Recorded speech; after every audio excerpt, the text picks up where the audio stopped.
Hello once again, Monster Hobbies Model Car Garage Mechanics. Welcome back to another great unboxing week in our Cops and Robbers month.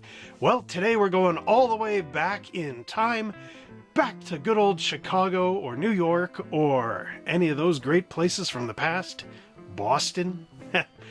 And what we have today is the Gangbusters kit from MPC. This is an original 1968 release. Very hard to find these days. But what we have is a 27 Lincoln Roadster, bullet-riddled getaway car, screeching police pursuit, or famous stock classic. So you get three choices with this kit. And this is the only one that actually has a female figure, a flapper, or in this case, a mole. So without further ado, let's go down to the bench and get back in time and check out our amazing Gangbusters model kit. Now we roll the clock all the way back to the 20s, where we get to see this amazing Gangbusters 1927 Lincoln Roadster. And as I was saying, this is a bullet-riddled getaway car, screeching police pursuit, or famous stock classic. All depends on how you build it. I really love this artwork. You've got a couple of bullet holes up here where it says Gangbusters. You also have this wonderful diorama. This would be cool to see in real life from MPC, with the florist shop in the back and the barber pole here and the other building. And you can see another Lincoln in the background. I think this is the Phaeton. So again, really cool stuff going on here. Chicago, Illinois. Today, one of the city's most notorious gangsters was seen taking his gun mole cruising along Lakeshore Drive in his brand new 1927 Lincoln Roadster, a bright red car glistening with chrome. Although it looked like they were out for an afternoon of fun, it is a well-known fact that this car is loaded with a complete arsenal. Little wonder that a police car of the same make was trailing right behind. Tried to sound like a 30s announcer there. So, take a look at the different options we have for building this car. It says you can build it as a bullet-riddled getaway car, a screeching police pursuit car, or as the famous stock classic.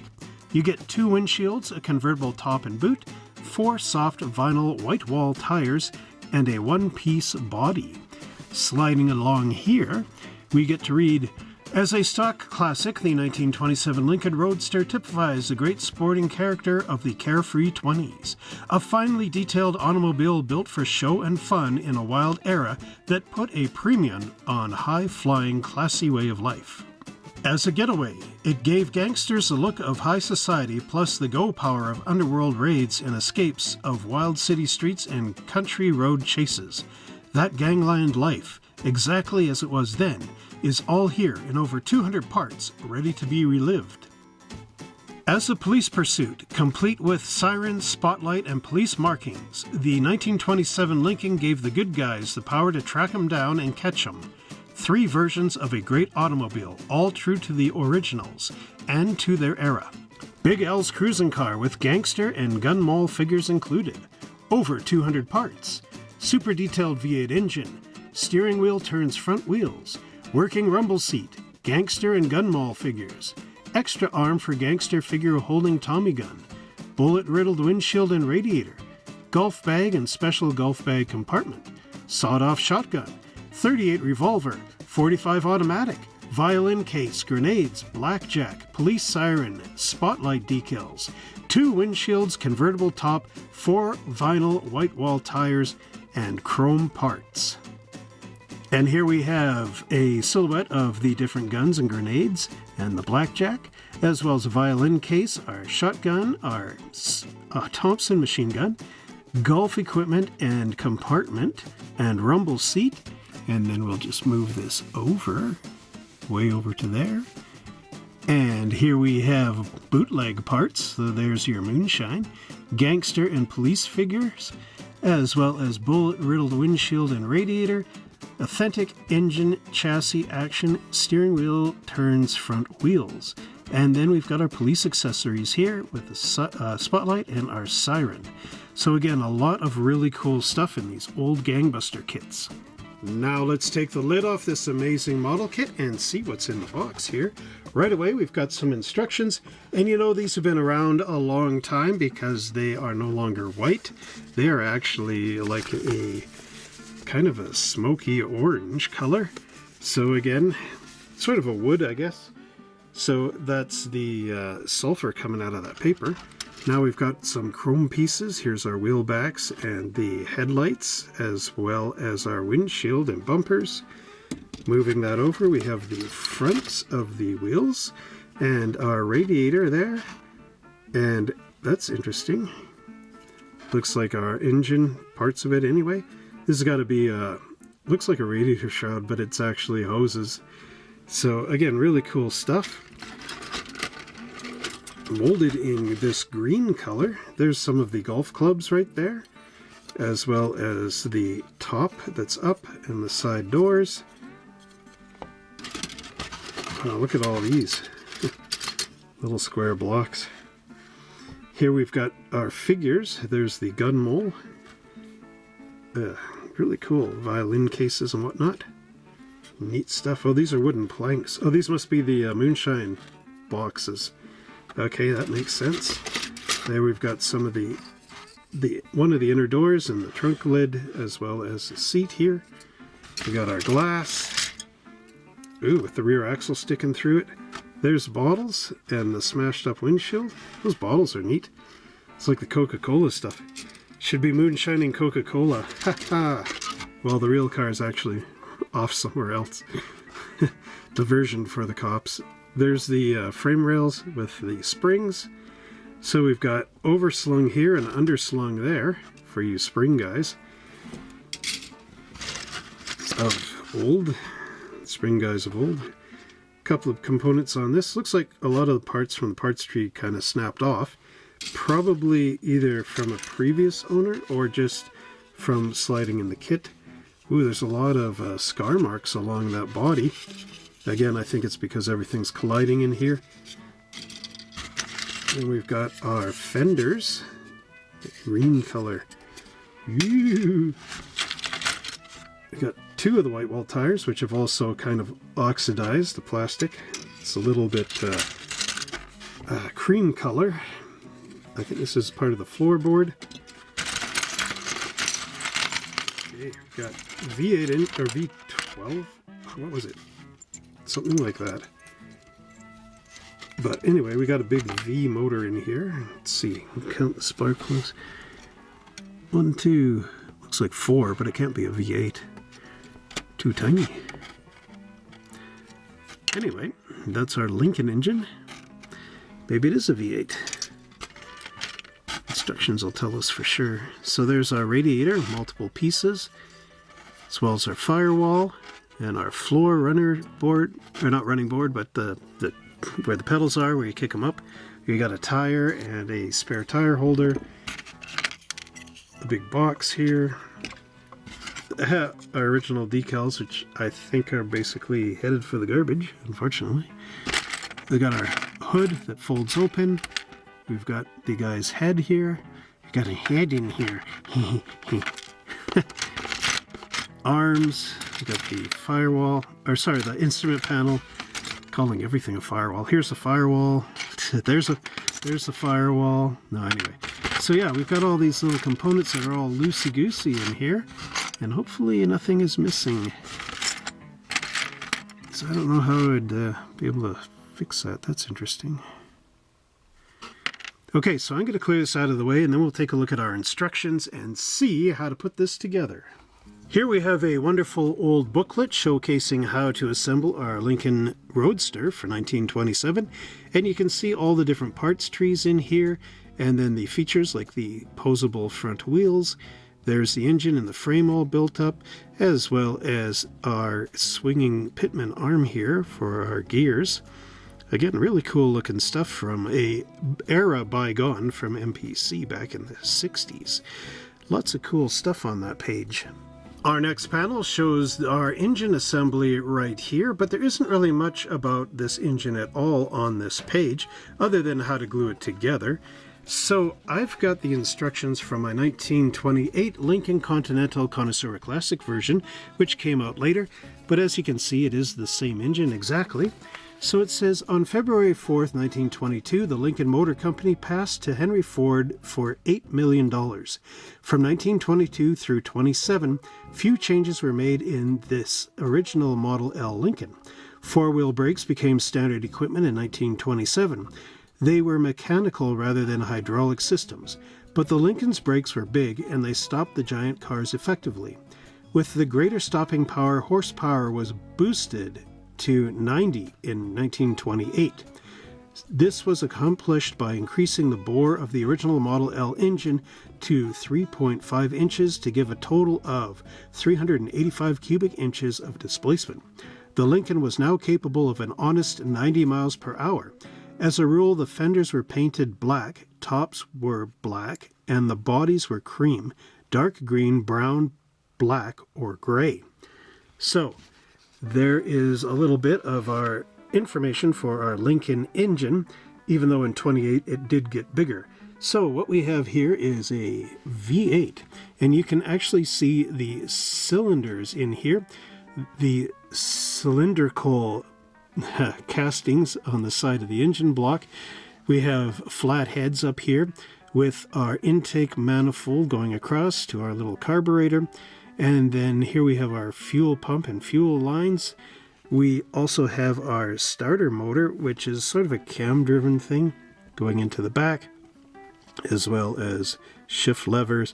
We have our oil pan down here, timing chain cover, the fan, which is really cool in this circular housing. We also have our fan belt and pulley. So again, a really cool engine. Very different from engines that we see today, of course, because of the different ways of actually providing gas and everything into the cylinder heads.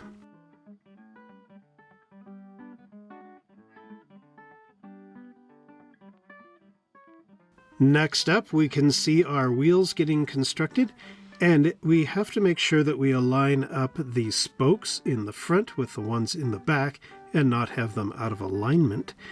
So what it shows here is the chrome outer wires going into the white wall, which the white wall would go into the rubber tire. Then there is a little sort of a, what would you call that, a cap here with a pin on the back. And then that's going into the rear spokes.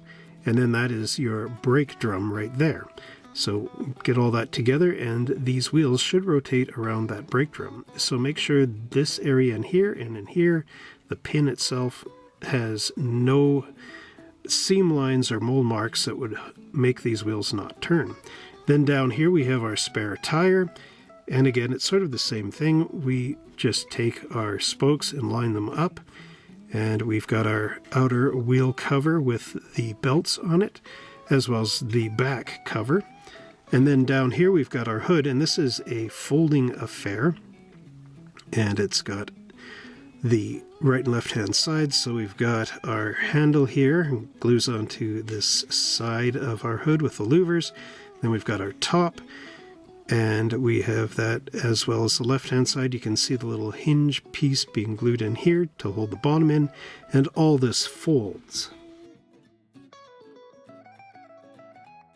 Here we have our luggage rack going together, and you have a choice of either building this as extended out for the trunk or folded up if you don't want to have the trunk in the back. So we have these two brackets, right and left, as well as the cage back here and these arms. And then we have this top piece going together. I don't know if you can actually just fold this up on its own, you know, like a scissor sort of thing, or if it is just one way or the other, and that's all you get. Anyway, I'll let you guys figure that out, or I'll figure it out when I actually get to build this. So here we have the trunk.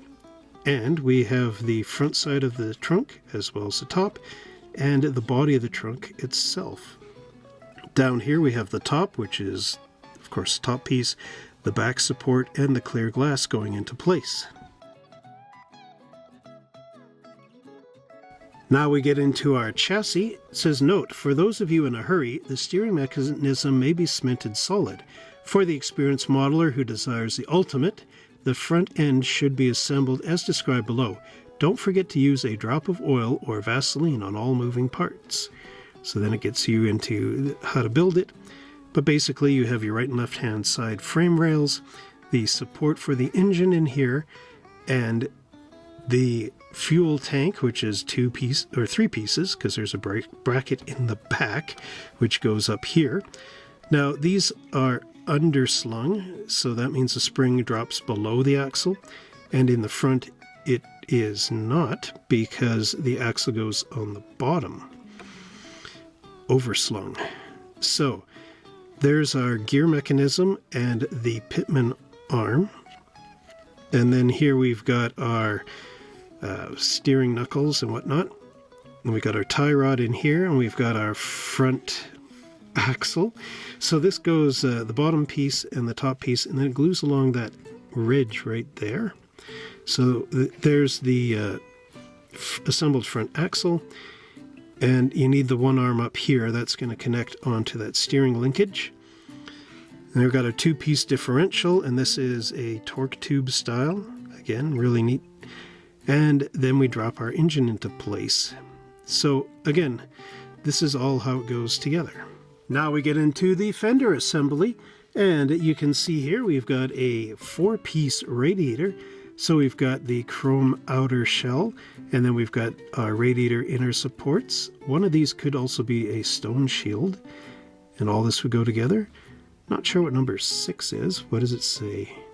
Oh, that's the bullet-riddled radiator, so that would replace 5.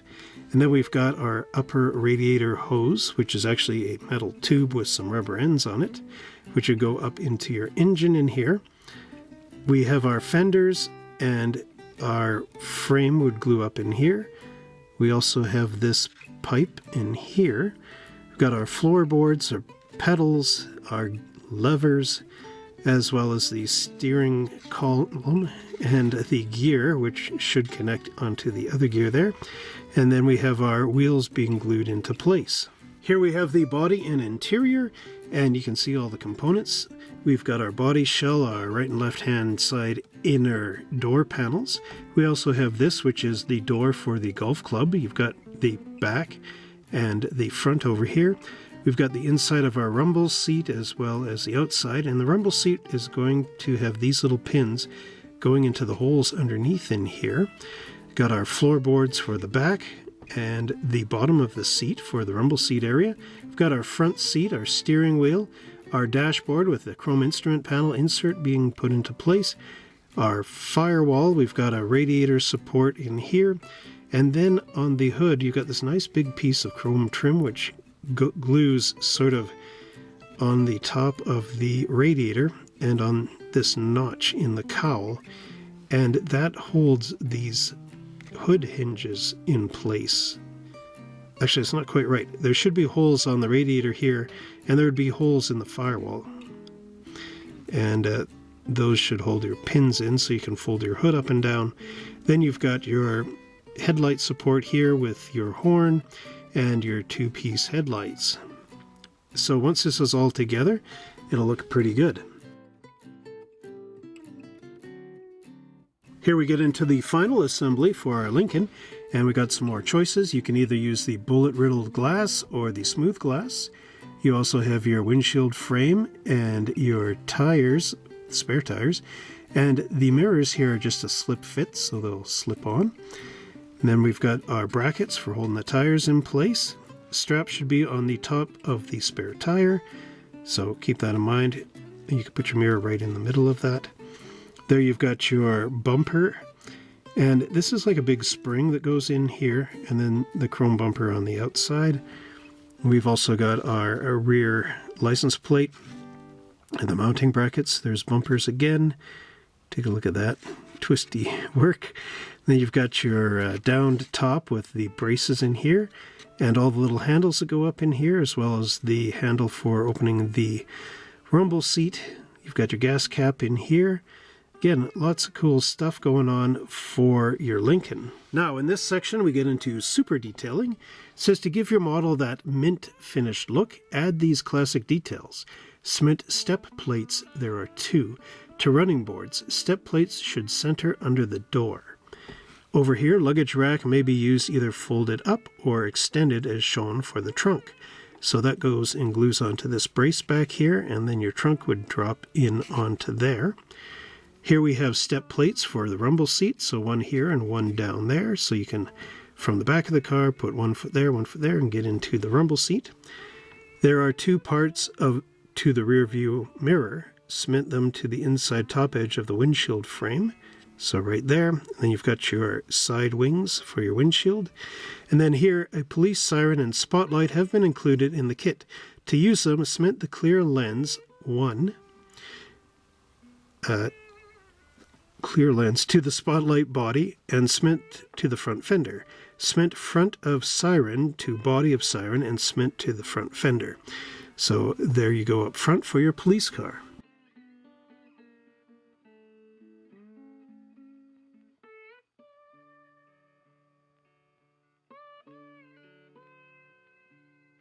Gangbuster items. The Gangbuster figures have extra arms that can be cemented in different positions. Figures are numbered in order of their assembly. The standing figure will stand free. You can use him on the running board or beside the car. When you use the sitting figure as the driver, do not cement her hands to the steering wheel or front wheels will not turn. Violin case can be cemented closed or hinged with cellophane tape on the bottom edge. There are 2 wooden cases. Assemble both cases in the same manner. Do not cement top on cases so you can get the clear bottles in them. So here is our one Gangster. So you can see all the different arms. You've got like a pointed finger, sort of a thumbs up, I guess. This one that could be holding something, and then one with the gun. You got the nice spats on the shoes. Top or Gangster type of hat, not a top hat. It's fedora, I think. Here you've got your box crates with all the sides. You've got your violin case. There's the gun maul. So she can either be shifting gears, I think, or holding both hands on the steering wheel. There's our golf clubs and the golf bag, which I wish we would keep bringing these out for some of the cars. I do believe this is like a fuel tank. It's a square one, though, which is interesting. And then here it says, cut decals apart with scissors, dip into water for a few minutes, and slide off paper backing onto license plates. Leave the bottles on the runner until you have the decals on and they are dry. So they would slide off there, and then you'd cut them off and clean up your bottom.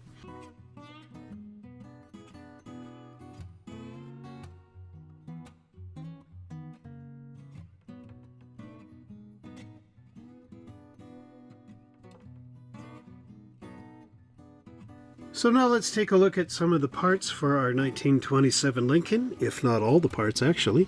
What we have here is our fender assembly as well as the body itself.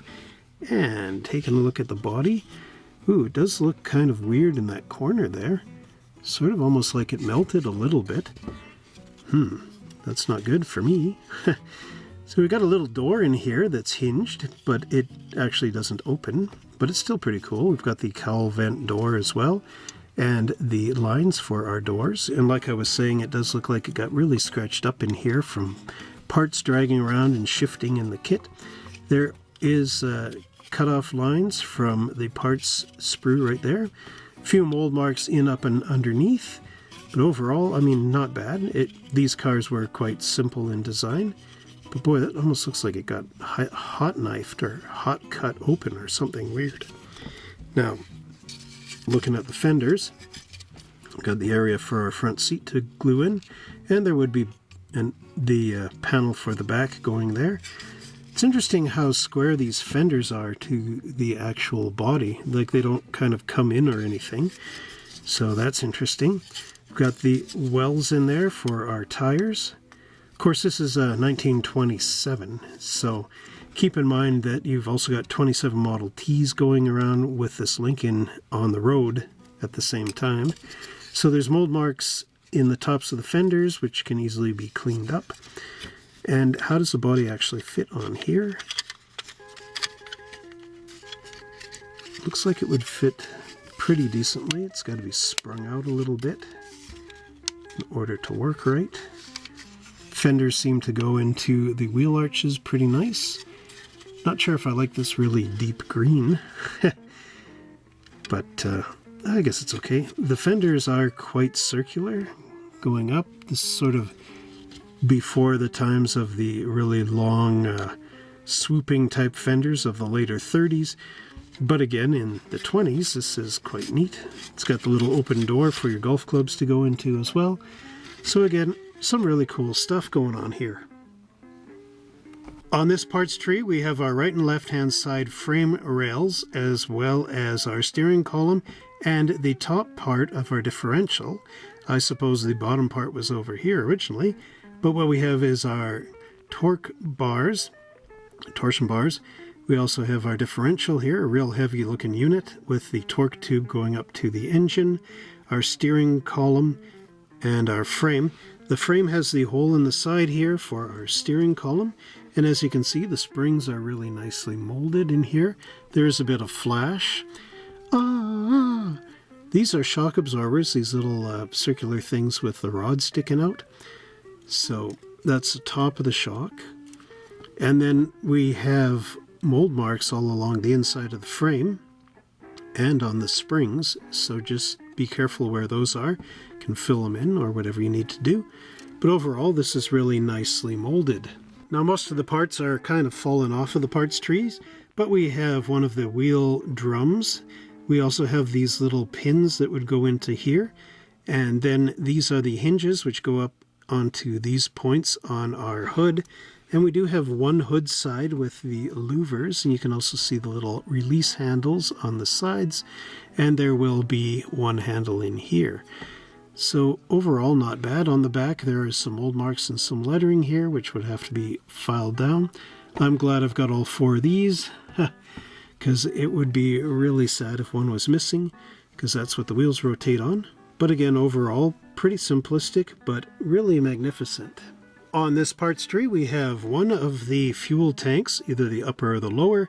We have our radiator bits in here, firewall, and we've got our exhaust pipe with the two-piece muffler, as well as our floorboards. Now check this out. Look at this long tube in here, and that would be going in toward the engine. There's some mold marks in here, as well as some weird stuff on the bottom. Not sure if that's supposed to be there or not. Radiator is neat. Yeah, this would be a stone shield in here, or some vents some of them had in the 20s that you could turn something and they would close or open, that sort of thing, so that you would have them closed when you start your car so your radiator warms up, and then open them as you're going down the road to keep the radiator cool. And there's our firewall. I think that's a coil there, not too sure. But again, pretty cool because, yeah, they didn't have hydraulic brakes. There's the floor. Looks really neat. Holes for all the pedals to go in, and the column for your steering column. So again, some really cool looking stuff on here.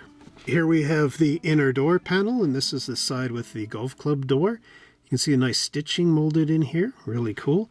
We've got our door for the rumble seat, as well as the front seat, and here you can see all the stretch marks from the leather, the tight leather. So this would look good with a few washes in it and whatnot, and a nice leather color. The green sort of reminds me of the bank way back in the day. Remember they used to have these big green chairs and whatnot? The old CIBC banks had them in them. It's kind of neat. I remember one downtown like that. You can see the stretch marks on the side of the door panel, again denoting leather. So here's a question for you. Why do they use leather on the seats on convertibles? Or even leatherette, I guess, nowadays, but still, why leather and why not cloth? Let me know what you think in the comments down below. On this parts tree, we have our two-piece top, and this is, of course, the convertible top folded upward, the top piece and the back. We also have the outer door and the inner door for our golf club area. And again, you can see the nice stitching and little rivets around here. And then we've got our set of golf clubs. 1, 2, 3, 4, 5 clubs. I do believe the big one is the 9-iron. Not too sure. Maybe that's a wedge. I'm not a golf guy. Now, again, we've got mold marks in sink marks in here. And a bunch of those little button whatever the hex they are, which will have to be cleaned up because the real car doesn't have all these little, you know, things in it. But overall, again, looks really nice. I do like how all the leather is stretched around. This will look really good with the right paint on there. And here we have engine components as well as the suspension and steering components and the luggage rack, as well as our license plate back here. So again, many good parts. The detail on them is quite crisp. Yeah, I do believe this is a V8. And you know what? That's not too bad, because thinking this is 1927 and all the other Fords are Model Ts, so they've got flathead 4 cylinders, and here you have the big Lincoln V8. Now remember, Mercury is not around at this time either, so Ford had a luxury end as well as a standard people's kind of car end. So to have a V8 in a 27 Lincoln, you're doing really well. Alright, so to get this shot I had to be really careful in here because all these parts are just sitting loose at the bottom of the box. So what we have is the trunk front, we've got the seat for the rumble seat, the bottom, steering wheel, our hood in here, got one of the levers, our dashboard, the other side inner panel, we've got our gears for our steering, we've got the rest of the brake drums, we've got the folded down top, the oil pan, we've got that brace that goes in the back, our lowered front axle, our regular front axle is not lowered. We've got one of the steering components. These, I don't know what this little pin guy is. Oh, that's one of the pedals. Then here we've got our little braces or brackets for the tires. There's our shot up radiator. We also have the cylinder heads right and left hand side. We've got the top of the gas tank, the other folded hood, the back of the rumble seat, and the top for the luggage, and then our rear axle and the brace for the engine. Now, this is actually interesting because if you look, there's these series of holes right in here on the back of the trunk. And what I think is, if you want to build this as a car that got shot up in the back, you drill all these holes out, and it's like somebody took the machine gun and went up this, you know, at an angle. Because if you look, if you can catch the light, you can see where the holes are. Up there. So you could even drill a hole in the back of the folded roof if you wanted. There's our radiator insert, and you can see a bunch of holes in it now. From the Gangsters trying to get away. Again, really nice detailing in here, especially for making two different things. Now my dad, he would have built this as the pure original car, you know, unshot up or whatever. Now I'm thinking of building these as a gangbuster, getting all shot up and whatnot, or even as one of the police cars or something to that effect, because it's a thing that I would do that my dad wouldn't, you know what I mean? And since my dad has built one of these in stock configuration, why not have a little fun going gangsta? So there's the floorboard bit in the back as well. You can see the mold marks up there have to be fixed, but it's actually got texturized carpet molded in place. And again, you can see the folds in here on the down top. Just bring that up. Again, nice detailing in here. They could have just made that smooth, but it's really wonderful that MPC took the time to actually make this look like distressed leather. So again, gets an extra little bit of realism in there. Really nice stuff. Now I got to find a Ziploc bag so none of this gets lost. Oh wait, let's just take a look at that. Smooth, but it's got a couple of levers and rods sticking out of it. That is our instrument panel, of course, and somewhere is the chrome insert. Here's the parts tray with all the Gangster accessories on it. So as I was showing as it came out of the box, we've got all our different crate sides. So these would be the bottoms and the tops, and our right and left hand sides, and then the ends for those moonshine bottles. And here we have the pieces for the man. We've got his jacket front and back, as well as his legs. And then we've got different arms and hands. We've got the lady's legs as well. There's his shoes. We've got our golf club bag in 2 parts. And then we've got different arms. We've got a rifle down here. And then we've got the components for our maul, as well as the man's head with his hat here.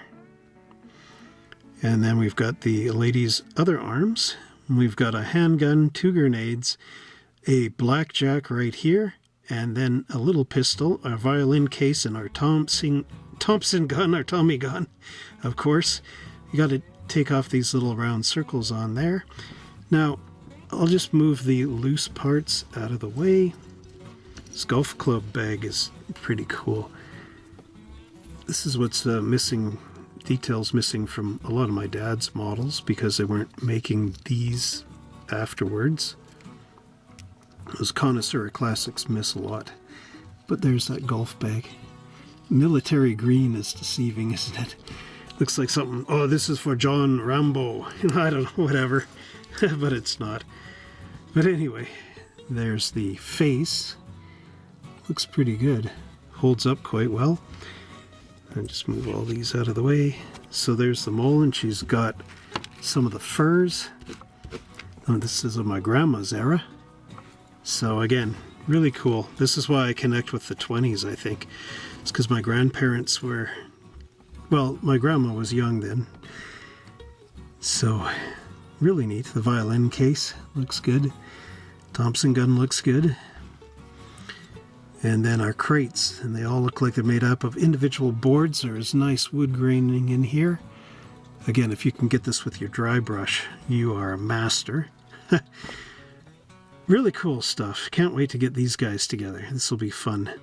That pistol is so tiny. The grenades are even smaller. Where'd you put them? In the glove box? Let me know in the comments down below. But again, overall, nice fun parts, and round 2, if they re-release these, should bring back all of these guys. They're great. Next up, we've got our chrome parts trees. Now, there's actually 2, but we'll take a look at this one first, since it actually has the Lincoln radiator on it. It does look like it took a few little nicks here and there from being open in a box like that. We've got our big engine block here with chrome plating. Now, it may have been aluminum on the original car, not too sure. Or it might have been painted silver, as they did have silver paint way back then. Neat little bits. I do believe this is part of the siren and the headlamp. Again, cool stuff. Look at the radiators, got the Lincoln emblem right in the center. Nice for paint detailing. And then we've got our big wire wheels in here. Then looks like stars in the front, doesn't it? There's our little pad for our levers. Looks like we got a couple of knives in here too. Neat stuff. Really cool. There's our fuel tank, the spare gas can, and you can see again it's chrome. So really neat stuff. Lots of nice details. Let's take a look at the other tree. Here we have our second chrome parts tree, and we've got our wheel backs in here, which again look really nice. Now it's too bad they didn't have a notch in here and like a pin on the other wheels so that you could align them, but I guess it'll work out. We've got our Greyhound up here with the trim, top of our radiator cap as well. We've got those steps for getting into the rumble seat. Got our gauges, which we'll take a look at in a minute. The great big headlamps as well. Our windshield and our bumpers. Really cool looking. There's our gauges right there. Again, you can see how nice they are. Handles, be careful right there. Those are, again, to get up into the back. Really neat stuff. There's our 2 mirrors. Taillight lens in the back. Really cool. I remember those taillights were not, they didn't have the turn signals on them. They were just like a stoplight. So, actually, they wouldn't be turn signals, would they? It's just a stoplight, gang. Here we have our clear parts, and we've got all these really cool wine bottles in here. We also have one of the lenses for the spotlight for the police car. We've got our headlamps. Now these have like curves in them as well as straight up and down lines. We've got our side wings, we've got the back glass, and we've got 2 windshields, and this one of course has the bullet holes in them. And you can see the distressed glass in here. Again, really cool stuff. Here we have the tires for our kit. Now, these are on the back end, and this is the front end with the sunken in bit. That sunken in bit fits these white walls, which are just plastic rings, but they are nicely molded, and you can actually see that they do form like the side walls of the tires. They curve in, and these would just go right in there like that. So a nice clean application. They look great. Now, these tires are generic. They don't say Firestone or anything like that on them, or Goodyear. Interesting that that might have been from the decal sheet, sitting on the decal sheet. But yeah, they fit in nice. The white walls have kind of faded over time and become a cream color, but that's okay. Gives it a little worn out look. Here you can see the straps on the spare tire covers, which of course are more of that green plastic. You have to clean it up on the edges a little bit. The straps do roll over the tops, but they don't really match up to the back. There's no straps there. Don't know if that's how it's supposed to be, or just an oversight by MPC. But overall, looks good. Again, you can see some distressing in here, just like it would be if this was canvas being stretched around a tire. So really cool stuff on this kit. I mean, if you can find one, grab it, build it. Finally, we have our very vintage decal sheet. I don't even know if this is any good anymore, but I thought I'd show you it just anyway. We have an Illinois MPC 96 license plate, 1929. So I think it's really supposed to be 69. They just did a little reversal there. And a Police 96 door decal. Now, this funny script on here, I think is supposed to be English or French, maybe, I don't know. But it really is no language that we know. Here we have the wine bottle labels, and again, they are ineligible. Means you can't read them. But they are supposed to just give you an idea of what this is. So these are supposed to be labels for the crates, and then these are for the individual bottles. Now, someone clever could actually just photo reduce some images off the internet for shipping labels from back in the day and glue those onto the boxes, which would actually be not bad. Same with the labels, some really thin paper on there. Just glue them down with some crazy glue. And you can make any type of wine bottle that you'd like.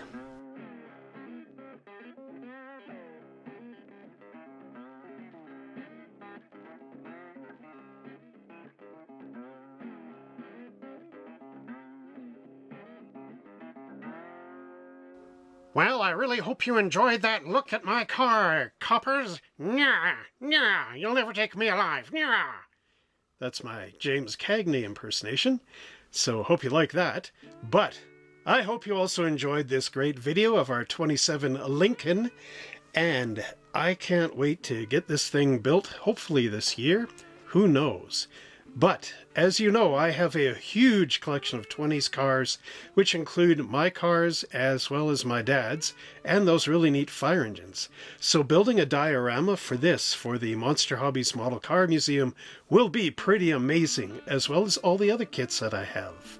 So if you want to help support our channel and the future Monster Hobbies Museum, as well as Monster Hobbies in general, please click that join button and become a member. When you're a member, you actually get to see these videos ahead of any of the other subscribers. Very special stuff. Also, if you want to see what models I have for sale for you, check us out at www.monster-hobbies.ca without delay. So until next time, everybody, if you dig this channel, please subscribe, and we'll see you in the next video.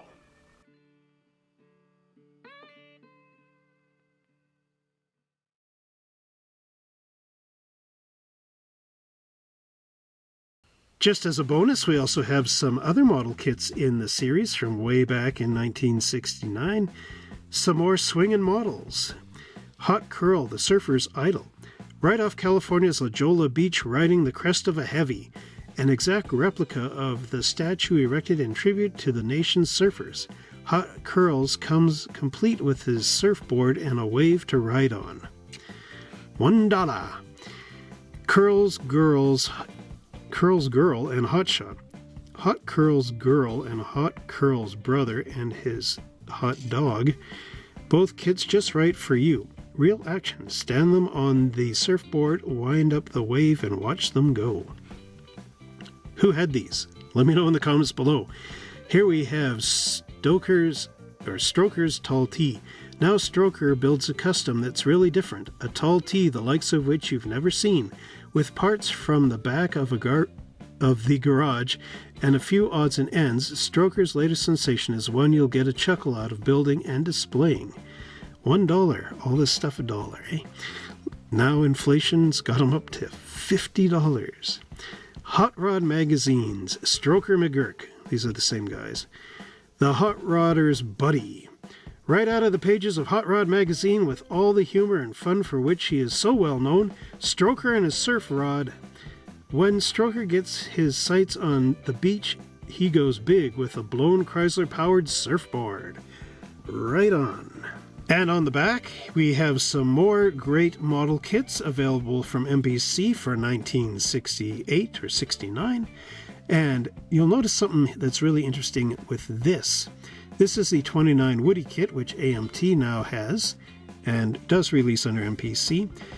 But our latest version of this is the Coca-Cola one, and it's the same kit. You get to build both of these, or your choice of one or the other.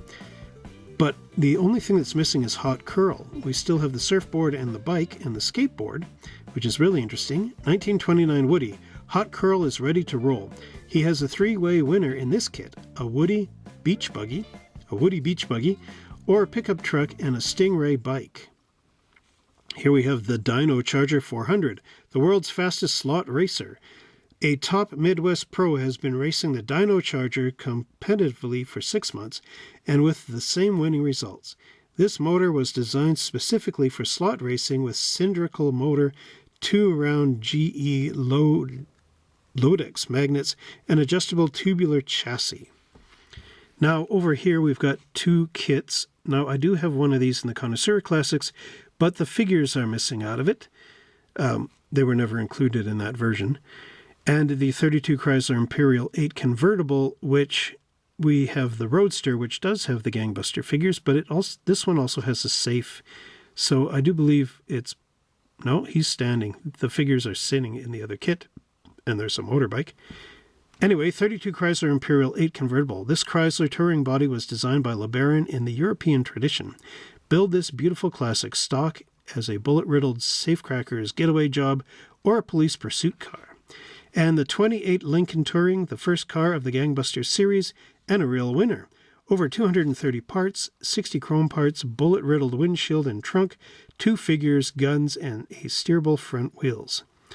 You can make it stock, police, or as a getaway car. And right down at the bottom, 1965 Corvette Stingray, the car kit that's loaded with extras. An open 6-inch ribbon drag chute and independent front suspension that really works. Actual coil springs, working steering, mag wheels, M&H slicks, and many more parts. So lots of cool stuff. This would have been great for that 1965 group build.